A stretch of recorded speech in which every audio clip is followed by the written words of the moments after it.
자, 그래서 5호 16국 이 시대에 두 가지 선비족이 있습니다. 아까 얘기했던 뭐 친연의 관계 이런 것이 아니고 초창기에는 대개 선비 모용씨, 모용이라는 성을 가진 그 선비족. 그 다음에 조금 내려가면 부귀하고 싸우게 되는데 그 부귀는 선비족 중에서 탁팔씨, 탁발이라는 성을 가진 이런 성씨들하고 이제 선비족들하고 싸우게 됩니다. 자, 그래서 선비족들이 대개 이제 우리나라 역사에 보면 그 봉상왕 2년, 여기에도 조금 맨 밑에 보서 두 번째 나타나는 게 있죠.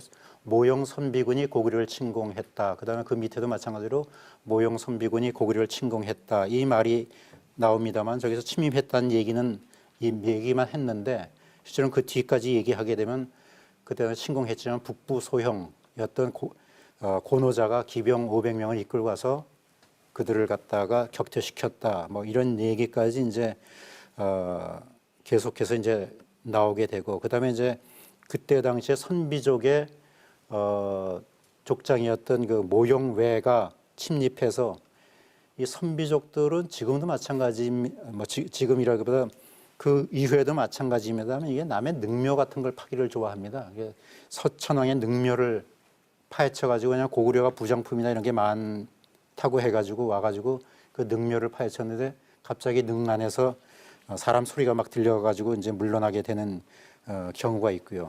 그 다음에 이제 또 하나가 이제 미천왕의 서쪽 영토 수복입니다. 아까 잠깐 말씀드린 대로 그 서안평에서부터 이제 수복해 들어가기 시작합니다. 서쪽으로. 그래서 311년이 되면 요동 서안평을 미천왕이 정복을 하고요. 그 다음에 313년이 되면 낙랑군을 점령합니다. 그래서 낙랑군이 우리 땅에서 없어진 걸로 이렇게 돼 있지 않습니까? 그 다음에 314년이 되면 대방군, 그 다음에 315년이 되면 현도군. 이게 사실은 아까 얘기한 대로 밑으로 내려갔다가 다시 올라간 것이 아니고 차차 서진을 하면서 점령한 지역이죠. 서안평, 그 다음 더 서쪽에 있는 게 낙랑, 더 서쪽에 대방, 더 서쪽에 현도. 이렇게 해야지 지리상으로 숫자가 맞는 거지. 밑으로 가서 서안평을 점령하고 그 다음에 밑에 내려서 낙랑정, 대방 점령하고 또 다시 거꾸로 올라와가지고 이렇게 점령했다는 것은 그 현도까지 갔다는 것은 조금 지리상으로 이제 문제가 좀 있는 것이죠. 자, 그 다음에 이제 중국 사세에도 계속 이제 미천왕 때 요동을 침략했다. 그런데 요동 그 모형괴가 이를 막지 못했다. 이런 얘기가 나오고요. 그 다음에 미천왕 20년 그 기사에 보면은 그 미천왕이 창녀군 극성을 공격했다. 이 창녀군 극성이라는 건 창녀군이라는 것이 아까 어디더라고 얘기했습니까? 지금 현재 갈석산이 있는 낙랑군 수성현 자리가 지금에 가면은 창녀현입니다. 그 지역, 그러니까 지금의 뭐 진황도 부근 그쪽이겠죠. 그쪽까지 이제 공격한 걸로 돼 있고, 그 다음에 진나라의 평주자사 최비가 고구려로 망명했다. 그 평주자사라고 하는 그 자사는 태수보다 더 위에 있는 계급이죠. 이 평주자사는 낙랑, 뭐 현도, 요동, 대방 여기를 관할하던 그 자사입니다. 그 자사가 고구려로 그 망명했다는 그 기록이죠. 그래서 선비족이 고구려를 침범했다는 그 기록이 있지만은 그렇게 큰 역할을 못했다는 것을 볼 수가 있죠. 그리고 선비족이 본격적으로 이제 국가를 세우는 것은 전현 때 이제 국가를 세웁니다. 그래서 아까 얘기한 그 모용외의 아들이었던 모용황 때 전현이라는 전현의 기틀을 이제 만들게 됩니다. 그래서 지금 보게 되면 이건 모용씨 묘지족에 여기 물론 이제 그 선비족 꼭이 모용황의 그건 아니지만은 이제 저희가 박물관에 가서 이제 찍은 그 묘지석입니다만 하여튼 그 선비족들의 그런 것들이 이제 고구려와 이제 본격적으로 이제 대치를 하게 됩니다. 그래서 우리 고구려 역사에서 가장 또 치욕적인 역사 중에 하나가 이제 그래서 발생이 됩니다. 뭐 고구곤왕 12년 그러니까 서로 기원으로 따지면 342년이 됩니다. 342년에 모용황이 침입을 하게 됩니다. 모용의 침입을 해가지고 이때 모용의 침입을 할 때 유독 고구려의 환도성이 함락이 됩니다. 그러니까 수도가 함락이 되는 그런 불상사가 일어나죠. 그래서 함락을 시키고 고구곤왕은 더 서쪽으로 옥저 쪽으로 이제 피난을 가는데 이 모영황이 고구려를 철수할 때 뒤에 추적군이 있을까 봐. 왜냐하면 추적군 때문에 항상 뒤에서 당했던 기억이 있는 거죠. 추적군이 올까 봐 그 왕태우였던 주씨, 그다음에 황후, 그다음에 도성에 있던 도성민 5만 명, 거기에다가 심지어 미천왕의 무덤을 파헤쳐가지고 미천왕의 시신까지 탈취해가지고 술에 싣고 퇴각을 하게 됩니다. 그리고 실제로 뒤쫓아서 공격을 못하죠.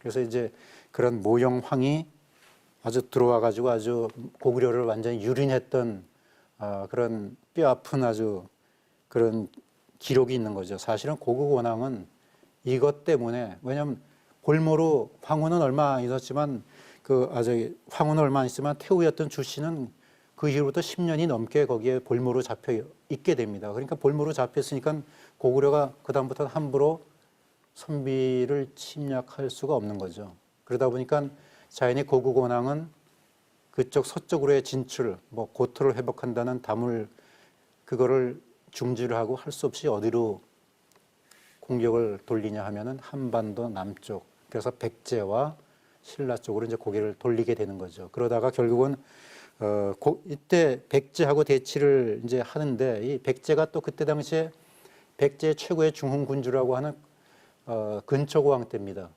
근초고왕 때 결국은 근초고왕한테 고국 원왕이 전쟁에서 싸우다가 날아가는 화살을 맞고서 고국 원왕이 전사를 하게 되죠. 그래서 이제 고국 원왕이 결국은 이제 상당히 어려움을 겪게 되는 것인데, 그래서 이 모영선비는 349년이 되면 국호를 연이라고 하는 국호를 세웁니다. 이 연이라는 국호는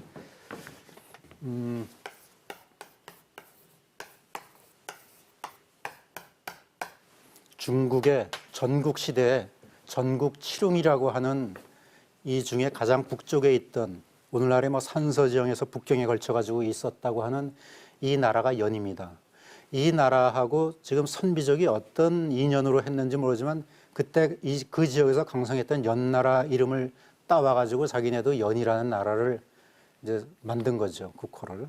그래서 이제 연이라고 하는데, 이 연은 이제 망하고 그다음에 또 다시 연이 쓰기 때문에 처음에 생긴 걸 전연, 그다음 후연 이렇게 이제 얘기를 합니다만, 여튼간에 연나라라는 것을 세우게 됩니다.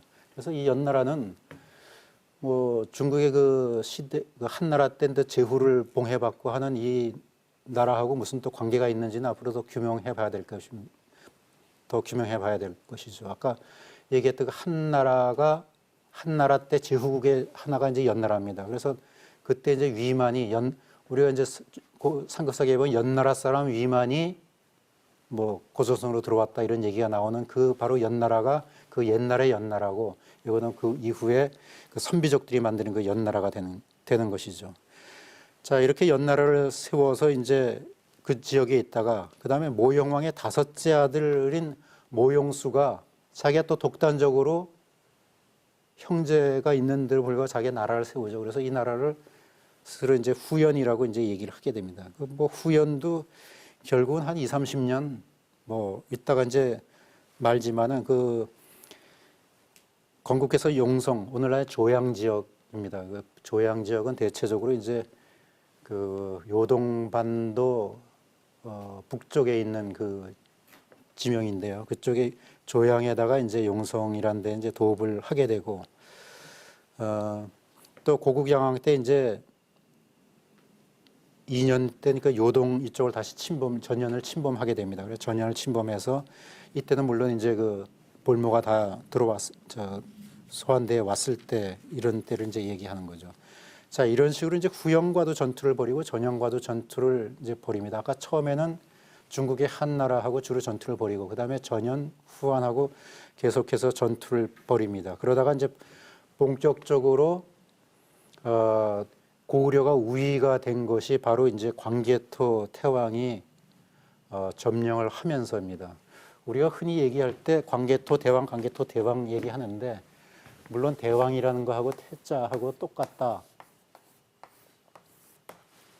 이 얘기를 하게 되는데, 저희는 주로 이제 대왕이라고 안 하고 이제 태왕이라고 합니다. 광개토 태왕을 하든지, 이제 왜냐하면 이거는 어디에 쓰여 있는 것입니까? 이거는 그 비문의 광개토 대왕 비문의 태왕이라고 얘기했으면은 이 태왕으로 우리도 써줘야지 뭐 느닷없이 우리 흔히 뭐 좀 이름 있는 왕들한테는 대왕이란 이름을 그냥 쉽게 붙여놓지 않습니까? 그렇지만 저 사람은 분명히 태왕으로 했습니다. 정확한 이름은 사실은 국광산 뭐 광개토경을 해가지고 호태왕 이름입니다. 오히려 중국 사람들은 호태왕이라고 불러요. 그러니까 그게 오히려 더 정확한 이름입니다. 근데 우리는 그냥 광개토 대왕 뭐 땅에 한이 있어가지고 광개토라는 건 땅을 많이 넓혔다고 해서 그 이름 이 앞에 수식이 된 건데, 그러니까 광개토 태왕 뭐 태왕으로 이제 주로 이제 얘기하는 이 광개토 태왕 때 본격적으로 이제 후연을 공격하기 시작합니다. 그래서 숙군성을 침범하는데, 숙군성은 지금 그 요하 유역에 있는 그런 지역이고요. 그다음에 숙군성, 그다음에 평주 자사가 다 이제 도망을 가게 되는 것이고, 그다음에 광개토 대왕 때 광개토 대왕 13년 403년이 되면 후연을 공격하는데 어디까지 공격하면 연군을 공격합니다.